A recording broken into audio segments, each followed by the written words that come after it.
नमस्कार दोस्तों। हिंदू राष्ट्र या हिंदू गैंग, हिंदू संस्कृति, सभ्यता या कुरीति और नफरत, लूटना, चोरी करना, हत्या करना और अनैतिक राज स्थापित करना, क्या यही हिंदू राष्ट्र है?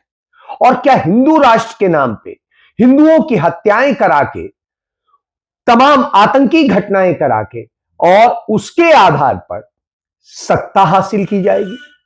क्या चुनाव को लूट कर सत्ता हासिल की जाएगी? और क्या सारे आदर्श खत्म करके, मर्यादाएं खत्म करके चुनाव जीतना ही जीत है? जी हां, आज ये सवाल है।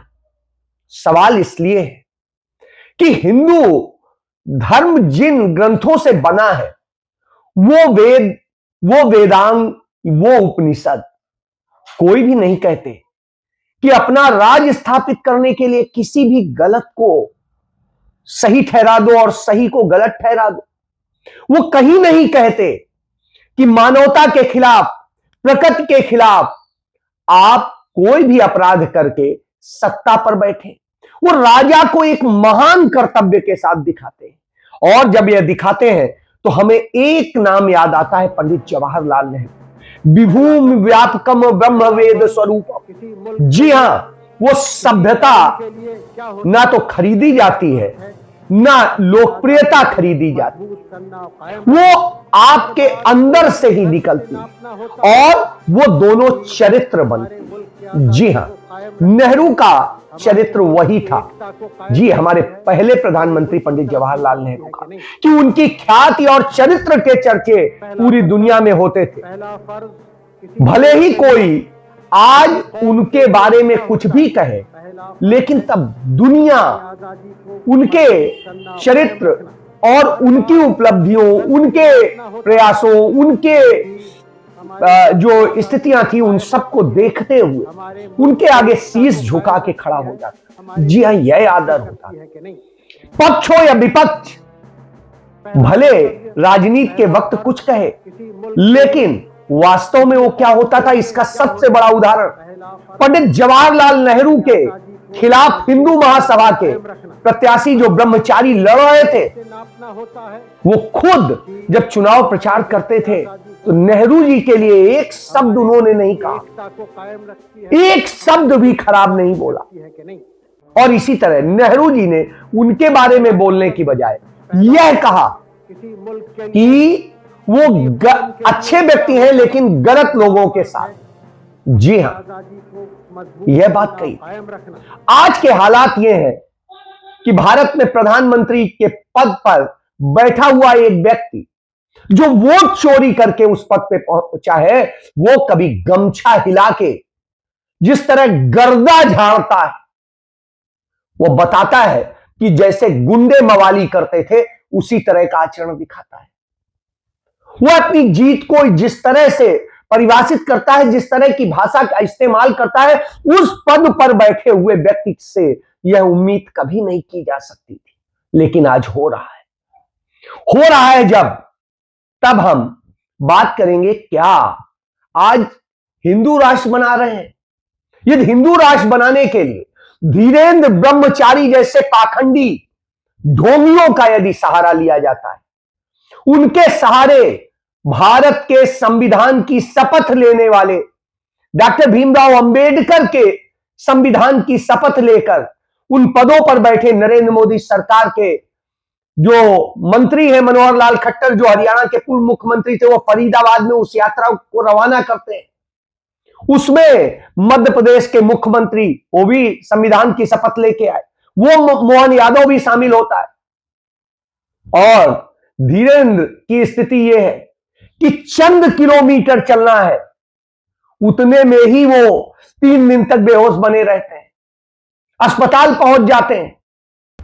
राहुल गांधी ने इस देश के 4000 से अधिक किलोमीटर पैदल नाप दिए और उसके बाद में 7000 किलोमीटर उन्होंने पैदल, गाड़ी और दूसरे माध्यमों से पूरे नाप दिए। अब आप सोचिए, गर्मी, सर्दी, बरसात, बर्फबारी सब कुछ झेलते हुए अंदर तूफान सब झेलते हुए राहुल गांधी इतना चले और वो इतने में टूट गया। क्यों? क्योंकि राहुल गांधी मोहब्बत की दुकान खोलने चले और वो नफरत की दुकान खोलने चला है। जिस हिंदू राष्ट्र की बात करते हैं उस हिंदू राष्ट्र की नींव नफरत पर ही रखी जा सकती है, मोहब्बत से नहीं। तो यह आप समझिए। और जो भारतीय जनता पार्टी आज हिंदू राष्ट्र करती है, वो क्या कुकर्म करती है वह भी जान लीजिए। आपको याद होगा जब कोरोना काल चल रहा था, महाराष्ट्र के पालघर में काशीनाथ चौधरी को 3 साधुओं, जिनमें एक उनका ड्राइवर था और 2 साधु थे, उनकी पीट कर हत्या कर दी जाती। तो जो आरोप लगता है, मुख्य आरोपी भाजपा खुद, भाजपा के नेता सांसद बताते हैं, जिसे बताते हैं वो केदारनाथ, जो उस केदारनाथ को वही भारतीय जनता पार्टी अब अपनी पार्टी में शामिल कर ले। काशीनाथ चौधरी को मुख्य आरोपी, यानी विपक्ष जो वो करने वाला व्यक्ति था वो अब इतना प्यारा लगा कि उसे पालघर में अपनी पार्टी में शामिल कर। चौधरी को बीजेपी ने जब शोर मचा पार्टी तो कहा अभी उनकी जो है शामिल होने का फैसला स्थगित किया जाता है, खत्म नहीं किया जाता, निरस्त नहीं किया जाता है, चंद समय के लिए रोका जाता है। अब आप सोचिए, यह चरित्र है। और जब यह चरित्र हो तो फिर आप क्या बात करेंगे कि आज जो स्थिति है, जिस कारण से नरेंद्र मोदी कह रहे हैं कि हमने गर्दा उड़ा दिया। पहली बात, पूरा चुनाव बेईमानी से जीता गया। लेवल प्लेइंग फील्ड जो इलेक्शन कमीशन ऑफ इंडिया को देनी थी वो नहीं दी। स्थिति ये थी कि हम किससे चुनाव लड़ रहे हैं यह समझना। क्या भाजपा से लड़ रहे थे, क्या जेडीयू से लड़ रहे थे, क्या एलजेपी से लड़ रहे थे, क्या हम पार्टी से लड़ रहे थे या किसी से? कोई एक्शन नहीं। हम सबसे बड़ा चुनाव तो चुनाव आयोग से ही लड़ रहे थे। वह चुनाव आयोग जिसने एसआईआर के जरिए और चुनाव आयोग ये याद 69,000 यानी 69,000 वोट काट दिए और 69 लाख वोट काट दिए। तो चुनाव आयोग ने 69 लाख वोट काट दिए और 21 लाख नए वोटर जोड़े, जिनमें 3 लाख तो ऐसे हैं जिन्होंने आवेदन ही नहीं किया था और नाम जोड़े गए। ज्ञानेश कुमार जी को बिहार चुनाव जीतने की बधाई, और बधाई इस बात की भी कि वो भूल चुके हैं कि ईसीआई का मतलब इलेक्शन कमीशन ऑफ इंडिया होता है, ना कि election commission of government of India. हालांकि इस बात पर उन्हें शर्म आनी चाहिए। बिहार का ये चुनाव किसी राजनीतिक पार्टी के बीच नहीं हुआ, बल्कि इसके सूत्रधार बने खुद ज्ञानेश कुमार। किसी को लेवल प्लेइंग फील्ड देकर चुनाव ही नहीं लड़ने दिया और फिर खुद जीते और प्रधानमंत्री मोदी का चेहरा आगे कर दिया गया। और सीधे और स्पष्ट शब्दों में कहें तो ज्ञानेश कुमार ने भाजपा के साथ मिलकर वोट चोरी की और पूरे देश को लोकतंत्र की हत्या का लाइव प्रसारण दिखाया। बीजेपी के नेता और कार्यकर्ता नागेंद्र कुमार, उदय कुमार, संतोष ओझा, अजीत ओझा और ऐसे तमाम लोग जिनकी तस्वीरें 2 जगह वोट डालते हुए मिली। यहाँ तक कि एनडीए सांसद सांभवी चौधरी के दोनों हाथों पर स्याही लगी थी और ये ऑन कैमरा पकड़ी गई हैं। ट्रेनों में भरकर दूसरे राज्य से भाजपा के लोगों को भिजवाया गया और वोट डलवाए गए। वहीं विपक्ष के वोटरों के 69 लाख वोट काटे गए। एसआईआर की फाइनल लिस्ट के बाद 1.32 करोड़ संदिग्ध वोटर मिले। 39 सीटों पर 3.76 लाख फर्जी नाम थे। इनमें से 1.88 लाख लोगों के नाम 2 या 2 से ज्यादा बार दर्ज है। मतलब इंसान एक, लेकिन वोट 2 या 3 या शायद उससे भी ज्यादा। और तो और आचार संहिता के बीच महिलाओं के अकाउंट में 10,000 रुपए भेजे गए, मगर चुनाव आयोग कुंभकर्ण की नींद सोता रहा। बिहार में हुई वोट चोरी को आज बीजेपी जेडीयू की जीत के रूप में दिखाया जा रहा है। इससे बड़ा सबूत और क्या चाहिए। सच ये है, बिहार का चुनाव जीता नहीं गया, चुराया गया है। एनडीए ने वोट मांगे नहीं है बल्कि चुराए हैं। अब आप सोचे यह हालत हो तो आप क्या कहेंगे। अब मैं इसमें बताता हूं 128 सीटें ऐसी हैं जिनमें जो चाहे कांग्रेस पार्टी हो, चाहे आरजेडी हो, चाहे उसकी सहयोगी पार्टियां हो, वो जो हारी हैं उनमें उनकी हार का अंतर जो है उससे ज्यादा वो वोट जो काटे गए हैं वो अंतर है। यानी वोट यदि ना काटे जाते तो भाजपा जीत नहीं पाती। जो फर्जी वोट जोड़े ना जाते तो भाजपा जीत नहीं पाती। जी हां, इस तरह से हुआ है। इसके बाद में 30,000 करोड़ रुपया नगद अकाउंट्स में ट्रांसफर किया गया चुनाव आचार संहिता लागू रहते हुए। और यही नहीं, इसके अलावा तमाम तरह के कर्म कुकर्म हुए। जंगल राज की बात करते थे, वही भारतीय जनता पार्टी और उसके सहयोगी दलों के नेता ही सबसे बड़े जंगल राज के कारक। अनंत सिंह ने चलते चुनाव में हत्या की, लेकिन साहब जितवाना है तो उसी तरह के वोट से वो जीत गया।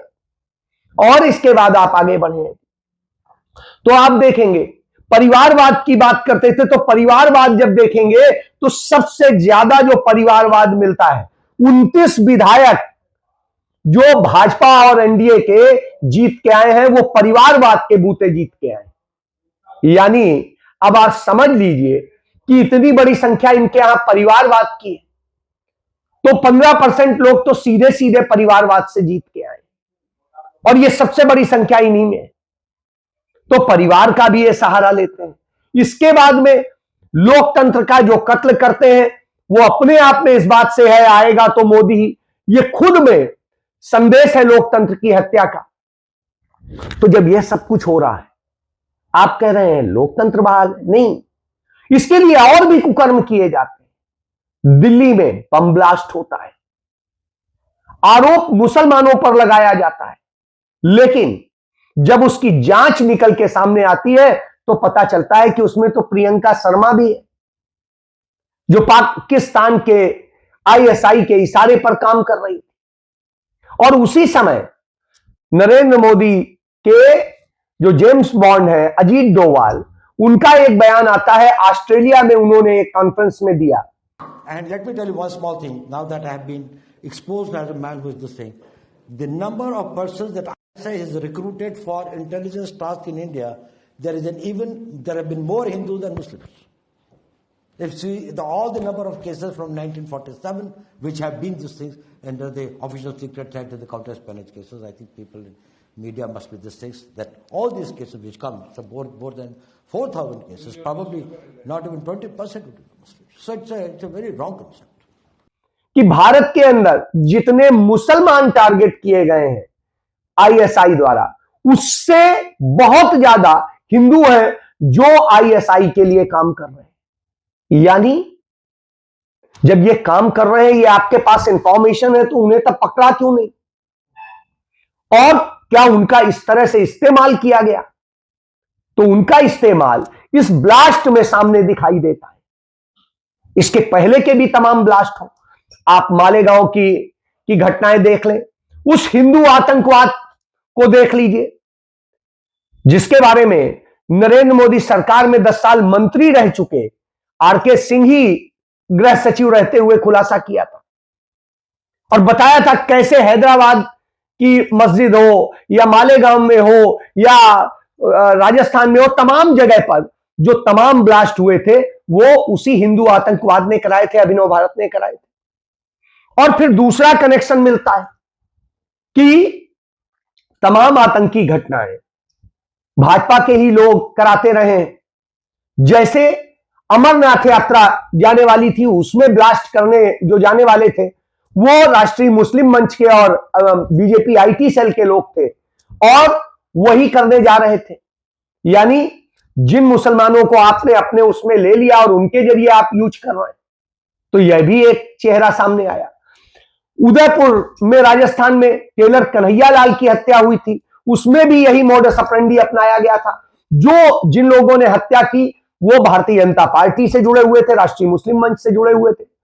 और इसी तरीके से जो मुंबई ब्लास्ट हुए थे 2008 में, जिसमें कांग्रेस सरकार ने सभी को पकड़ करके जेल भेजा, सजा करवाई, और उसके बाद नरेंद्र मोदी सरकार में उनकी सबूत नहीं पेश किए गए, तमाम बातें तथ्य नहीं पेश किए गए और हाई कोर्ट ने उन सबको बरी कर दिया।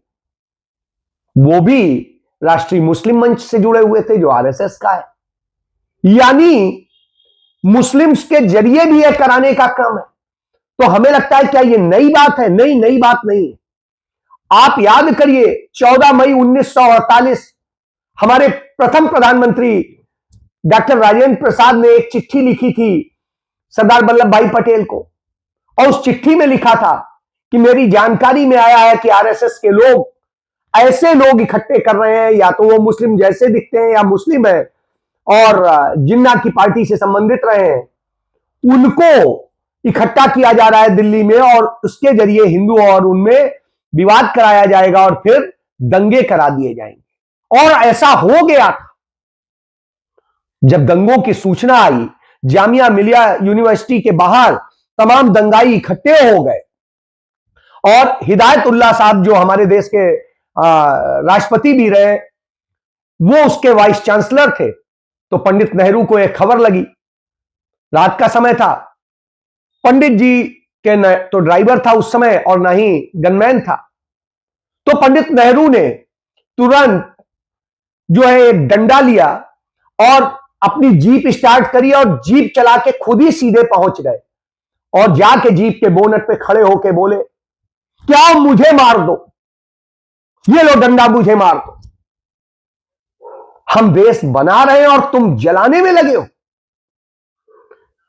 भड़काए हुए दंगाइयों को समझ में आया क्या गलत हुआ है, क्योंकि वो वास्तव में दंगाई नहीं थे, उन्हें दंगाई बनाया गया था मानसिक तौर पर। यही आरएसएस का है कि घर घर को दंगाई बनाने के लिए तमाम अपने गोदी मीडिया चैनल्स के जरिए, तमाम रील्स के जरिए, तमाम दूसरे नफरत वाली बातों के जरिए, गलत तथ्यों के जरिए लोगों को भ्रमित किया जाता है और दंगाई बनाया जाता है और दंगे कराए जाते हैं, हिंदू मुस्लिम के दंगे कराए जाते हैं। इसका प्रयोग भी बिहार चुनाव में किया गया।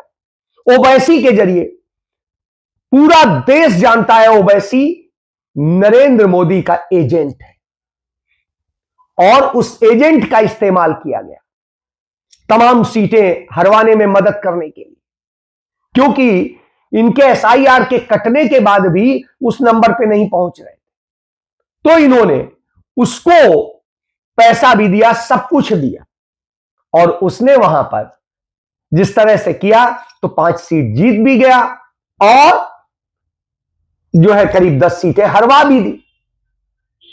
अब आप सोचिए 15 सीटें ऐसे चली गई, 128 वैसे चली गई। अब आप इन सारे खेल को जब देखें तो आपको समझ में आएगा कि पूरा चुनाव चोरी किया हुआ, इसीलिए घबराहट है। राहुल गांधी सच बोलते तो राहुल गांधी से कांपने लगते तो राहुल गांधी पे हमला करते, इसलिए राहुल गांधी को कल्प्रिट बनाया जा रहा है। लेकिन वास्तव में असली हिंदू विरोधी यह है क्योंकि कांग्रेस के 54 साल के शासनकाल में हिंदुओं पर कभी कोई अटैक नहीं हुआ था, मुसलमानों पर भी कोई अटैक नहीं हुआ था। छुटपुट जो घटनाएं हुई थी उन्हें काबू पा लिया गया, लेकिन इनके राज में चुन चुन के हिंदू मारे जाते हैं। चाहे पहलगाम देख लीजिए, चाहे पुलवामा देख लीजिए, चाहे पठानकोट देख लीजिए, चाहे दिल्ली देख लीजिए, चाहे जहां देख लीजिए। यानी हिंदुओं को मरवाओ, नफरत पनपाओ और चुनाव जीतो, यही इनका एजेंडा है। जी, इसे आपको समझना चाहिए क्योंकि इसके जरिए आप नफरत में भरे होते हैं और ये फिर वोट चोरी करते हैं और आप उसका विरोध भी नहीं करते, क्योंकि आने वाले वक्त में इसी तरह से ये लोकतंत्र को खत्म कर रहे हैं, संविधान को खत्म कर रहे हैं और फिर आप कुछ नहीं रह जाएंगे इनके जॉम्बी बनने के सिवाय, गुलाम बनने के सिवाय। जी, इसलिए नेहरू के उस लोकतंत्र में जिसके लिए उन्होंने सब कुछ कुर्बान किया, उनको सोचिए और समझिए। जय